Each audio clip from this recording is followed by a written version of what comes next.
বাংলাদেশ আওয়ামী লীগের দ্বিতীয় ঘর হচ্ছে ভারত।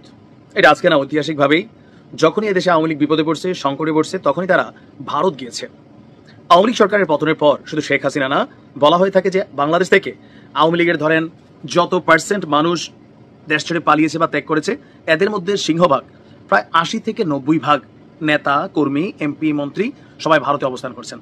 তো ভারতের মধ্যে দ্বিতীয় স্বর্গরাজ্য হচ্ছে তাদের। ভারতের মধ্যে প্রথম স্বর্গরাজ্য দিল্লি, যেখানে শেখ হাসিনা অবস্থান করছেন, আর দ্বিতীয় নেতাকর্মী যারা থাকে না, যে বিভিন্ন লেভেলের বিভিন্ন পর্যায়ের নেতাকর্মীরা ছিল, ছাত্রলীগ, যুবলীগ, আওয়ামী লীগের লোকাল বা ওয়ার্ড কমিশনার, সামহাও এরকম বিভিন্ন পদে যারা ছিলেন, তাদের জন্য অবস্থান হচ্ছে স্বর্গরাজ্য হচ্ছে কলকাতা, পশ্চিমবঙ্গ। এখানে যেহেতু বাংলা ভাষাভাষী মানুষ, তার উপরে সীমান্ত পার করে অবৈধভাবে অনেকে ঢুকে গেছেন, বৈধভাবে ঢুকেছেন। তো এই কারণে এই এলাকাতে আপনি এখন অলিতে গলিতে বাঙালি খুঁজে পাবেন। এমনকি আমাদের গণমাধ্যমে বেশ কিছু সময় কলকাতাতে আওয়ামী লীগের বিভিন্ন প্রোগ্রামের ছবি, খবর এগুলো সামনে আসছে। এখন কলকাতাতে আওয়ামী লীগ কতটা শক্তিশালী? অনেক শক্তিশালী। কিন্তু এখন ভারত, বাংলাদেশ, পাকিস্তান এই আশেপাশের রাষ্ট্রগুলোতে যখন টাকা থাকে, পাওয়ার পলিটিক্স কিন্তু সেখানে কাজ করে যায়। এমনটাই আমরা দেখলাম যে এতদিন যে ভারতে যা দেখছি, গতকালকে আমার কাছে মনে হয়েছে এটা আওয়ামী লীগের পাওয়ার পলিটিক্স কাজে দিচ্ছে। হ্যালো সামহাও কোথাও থেকে একটা ভারতের ভেতর থেকে তৈরি হয়েছে। কারণ আওয়ামী লীগ এই মুহূর্তে এখানে প্রটেস্ট করছে কারা?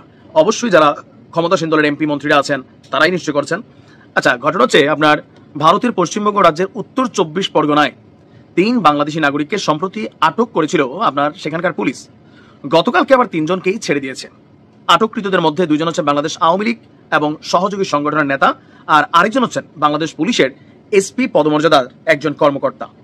গত মঙ্গলবার বিকেলে রাজ্যটির ভাটপাড়া পৌরসভার ২৬ নং ওয়ার্ডের অন্তর্গত বাসুদেবপুর মোড় এলাকা, ওই এলাকার তিতাস মণ্ডল নামে এক ব্যক্তির বাড়িতে গত ৫ মাস ধরে অবস্থান করছিলেন ২ আওয়ামী লীগ নেতা এবং পুলিশের এই এসপি, সাবেক এসপি।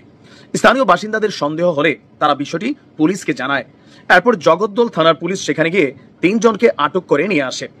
আটক করে নিয়ে আসার পর তাদের এখানে আইডি বিভিন্ন কিছু চেক করা হয় এবং কি বলা হয় যে তাদেরকে সেখানে রাখার পরে আমরা যদি দেখি যে একটি রুটিন চেকিং এবং জিজ্ঞাসাবাদের মধ্যে প্রথমে সীমাবদ্ধ ছিল। পরে যখন তাদেরকে নিয়ে যায় তখন দেখা হয় যে আটককৃতদের প্রকৃত পরিচয় অনেকটা ভিন্ন এবং তার রাজনৈতিকভাবে গুরুত্বপূর্ণ। খায়রুল হাসান জুয়েল বাংলাদেশ আওয়ামী লীগের সহযোগী সংগঠন স্বেচ্ছাসেবক লীগের যুগ্ম সাধারণ সম্পাদক। সো পলিটিক্যালি এটা গুরুত্বপূর্ণ পদ ভারত মনে করছে বা জগদ্দল পুলিশ। অপরজন আওয়ামী লীগের একজন নেতা, যিনি পিরোজপুরের মঠবাড়িয়ার উপজেলা চেয়ারম্যান ছিলেন। তৃতীয় ব্যক্তি আরাফাত আবিদ, বাংলাদেশ পুলিশের এসপি পদমর্যাদার কর্মকর্তা।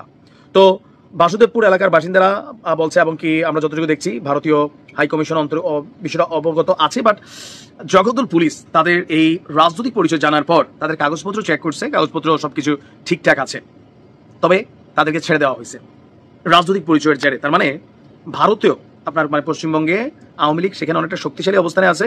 ইভেন তাদেরকে আটক করার পর বিভিন্ন জায়গাতে পুলিশের পক্ষ থেকে ফোন টোন দেওয়া হয়েছে যে এদের ব্যাপারে আসলে করণীয় কি, কারণ তারা রাজনৈতিকভাবে বাংলাদেশে আসলে বিপদে পড়বে এটা জানে।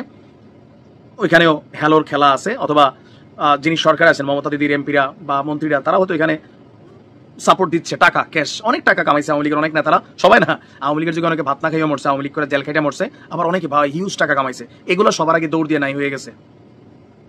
যাই হোক, ভালো থাকুন। তবে যাবার আগে আবার বলি, কলকাতা সহ ভারতের বিভিন্ন জায়গায় পুলিশের কিন্তু অনেক অ্যাকশন চলছে, ধরে ধরে রাতে রাতারে অনেকে পাঠিয়ে দিচ্ছে। এর মধ্যে আওয়ামী লীগের অনেক নেতাকর্মীরা আছেন যাদেরকে ধরে পাঠিয়ে দিচ্ছে, যাদের ফোটা নাই আর কি। ভালো থাকুন।